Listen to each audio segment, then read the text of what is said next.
Ranbir Singh young generation का superstar है। रणबीर सिंह और रणबीर कपूर का दोनों का हमेशा कंपैरिजन चलता रहता है। रणबीर कपूर ने रणबीर सिंह से पहले कैरियर स्टार्ट किया था, एक दो साल पहले। रणबीर सिंह ने 2010 में बैंड बाजा बारात फिल्म से कैरियर स्टार्ट किया। उसके बाद एक के बाद एक उन्होंने सुपरहिट फिल्में दिया, जैसे रामलीला, पद्मावत, गाली बॉय और सिम्बा जैसे सुपरहिट फिल्में दिया और वो सुपरस्टार बन गया।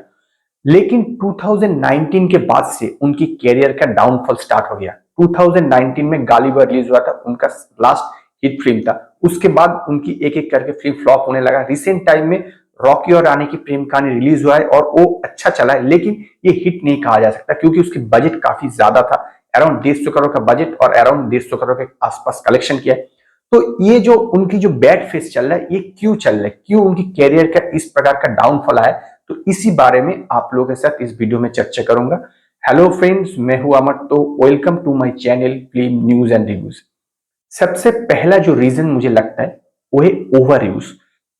उनकी जो कैरेक्टर वो जिस तरह से स्क्रीन में प्ले करते हैं, चाहे वो बैंड बाजा बारात में हो या फिर रिसेंट टाइम में रॉकी और रानी की प्रेम कहानी हो, रामलीला, पद्मावत या जो बेफिक्र है, इस प्रकार के जो भी कैरेक्टर उन्होंने प्ले किया, ज्यादा से ज्यादा कैरेक्टर में आप देखेंगे कि उनकी जो स्क्रीन प्रेजेंट है ना कुछ ज्यादा है।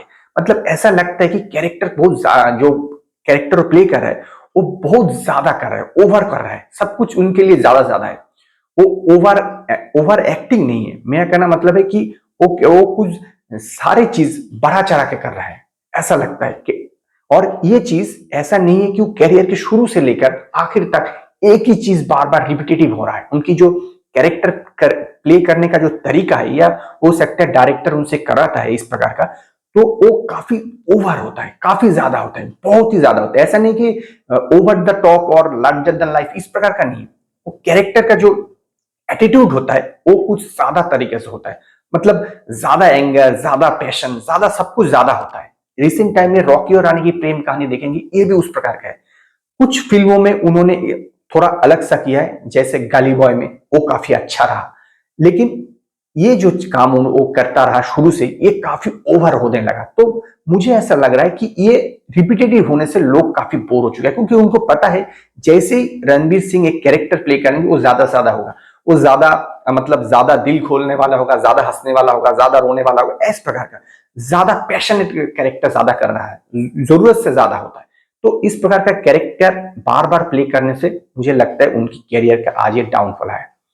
दूसरा जो रीजन मुझे लगता है वो है कि उनकी जो चॉइस है, मतलब जो जिन्होंने जिस डायरेक्टर के साथ उन्होंने काम किया है वो काफी रिपीट हुआ है। देखेंगे संजय लीला बांसाली, करण जौहर की प्रोडक्शन या करण जौहर के साथ, और यश राज प्रोडक्शन, यश राज फिल्म्स, इन तीनों जगह पे उन्होंने ज्यादा से ज्यादा फिल्म किया है। एक दो फिल्म इनसे हटके किया है और बाकी सारे फिल्म इन लोगों से मेरे को अंदर ही किया है। क्या होता है ना कि अगर आप एक ही लोगों के साथ बार बार काम करेंगे तो क्या उनकी जो विजन होता है वो एक ही तरह के होते हैं।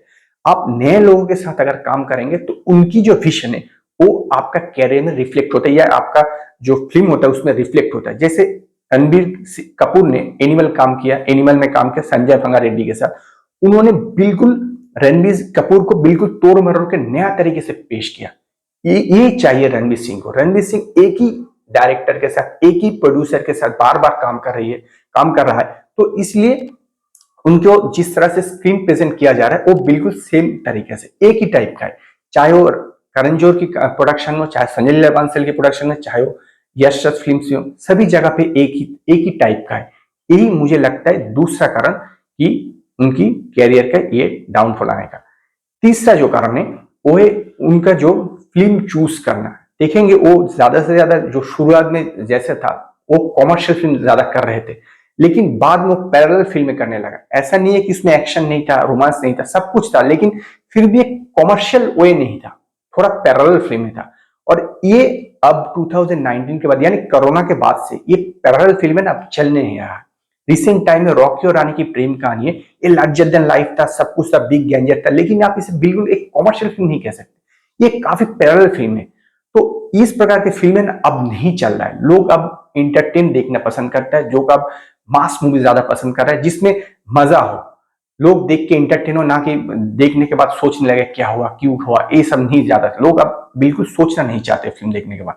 तो एंटरटेन उनकी फिल्मों में ना जो कमर्शियल वे था वो काफी मिसिंग होने लगा धीरे धीरे। तो इसीलिए मुझे लगता है उनका डाउनफॉल है। रिसेंट टाइम में जो सर्कस मूवी था वो भी कमर्शियल मूवी था, लेकिन उसमें क्या है ना, वो तो बिल्कुल अच्छा मूवी नहीं था, तो उसके बारे में बात क्या करें। तो रॉकी और रानी की भी मैंने जैसे बताया उसमें भी कमर्शियल वे नहीं था। फोर्थ रीजन है कि जो पासवान लाइफ में कंट्रोवर्सी, आप उनकी जिस प्रकार से लाइफस्टाइल डील करता है देखेंगे, पर्दे के अंदर और पर्दे के बाहर में ज्यादा फर्क नहीं है। बिल्कुल उसी प्रकार का एटीट्यूड, उसी प्रकार का ड्रेस, उसी प्रकार का सब कुछ, बात करने का तरीका, सब कुछ बिल्कुल सेम सेम हो।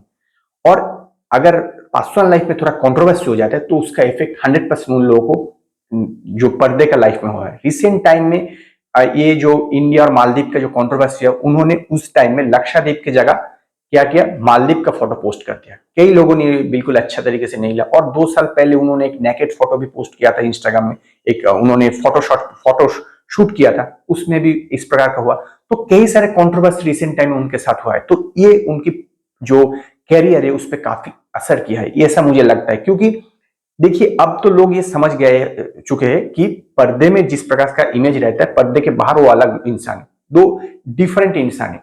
लेकिन रणबीर सिंह सिर्फ एक लौता इंसान है जो पर्दे के अंदर भी जिस प्रकार से एटीट्यूड दिखाता है, पर्दे के बाहर भी सेम प्रकार का दिखाता है, और उस प्रकार से बिल्कुल अपने लाइफस्टाइल को जीता भी है।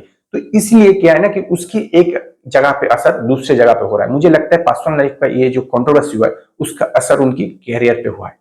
फिफ्थ जो रीजन मुझे लगता है वो है, शायद आप इनसे सहमत ना भी हो सकते, वो है उनकी जो एक्शन बिल्कुल अच्छा नहीं है। अब कोरोना के बाद से मास मूवी ज्यादा चलने लगा, और मास मूवी में हीरो को मास एक्शन करना आना चाहिए। जैसे रणबीर कपूर को देखिए एनिमल में किस प्रकार से उन्होंने एक्शन किया, तो उनके ना एक्शन बिल्कुल अच्छा नहीं है। एक्शन मूवी उन्होंने 2-1 किया है, लेकिन एक्शन सीन है, सिम्बा में कुछ एक्शन था, लेकिन उस प्रकार का नहीं जो एक एक्शन ओरिएंटेड हीरो चाहिए, एक एक्शन चाहिए, उनकी ना ये लैक है। रिसेंट टाइम में वो कई सारे साउथ इंडियन डायरेक्टर के साथ बातचीत कर रहे हैं, नेल्सन दिलीप कुमार, एटली और जो मुदागरस, इनके कई सारे लोगों के साथ वो ऑलरेडी डायरेक्टर के साथ बातचीत कर रहे हैं, शायद वो कोलैबोरेशन करने की कोशिश कर रहे हैं, क्योंकि उनको भी समझ में आ गया है कि वो अगर एक ही जगह पे अटका रहेगा, जैसे मैंने कहा कि एक ही डायरेक्टर, एक ही प्रोड्यूसर के साथ हमेशा काम करने, तो नया कुछ उनसे इन्वेंट नहीं होगा, मतलब डायरेक्टर उनके अंदर से कुछ नया निकाल नहीं पाएगा। तो वो अब चाह रहा है कि नए नए डायरेक्टर, नए नए प्रोड्यूसर के साथ काम करे, क्या कि उनकी जो इमेज है वो ब्रेक हो जाए और नया कुछ निकल कर बाहर आए। और रिसेंट टाइम में संजय लीला बांसाली उनको और आलिया भट्ट को लेकर बाइजू बावरा जो फिल्म बनाने वाला था 350 करोड़ का, वो तो पोस्टपोन हो गया, क्योंकि जो स्टूडियो है उन लोगों को ये मानना है कि अब इस प्रकार का जो म्यूजिकल ड्रामा मूवी है, इस प्रकार का रणवीर सिंह के ऊपर इतना पैसा इन्वेस्ट करना सही नहीं रहेगा, तो उनके अब काफी खाली है। और डॉन 3 भी है उनके पास, लेकिन वो भी काफी मुश्किल में है, क्योंकि नेचुरली बात है कि डॉन 3 जब आप करेंगे तो शाहरुख खान और अमिताभ बच्चन के साथ तो उनकी कंपैरिजन होना ही है।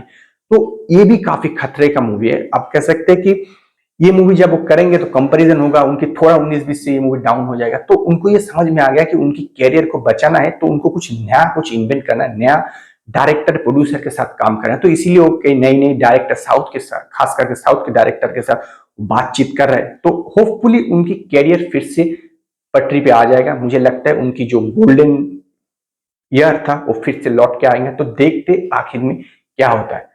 तो आज के लिए इतना ही। अगर ये वीडियो आप लोगों का अच्छा लगे तो लाइक कीजिए, कमेंट कीजिए, शेयर कीजिए, और नए नए अपडेट के मेरे चैनल को सब्सक्राइब कीजिए।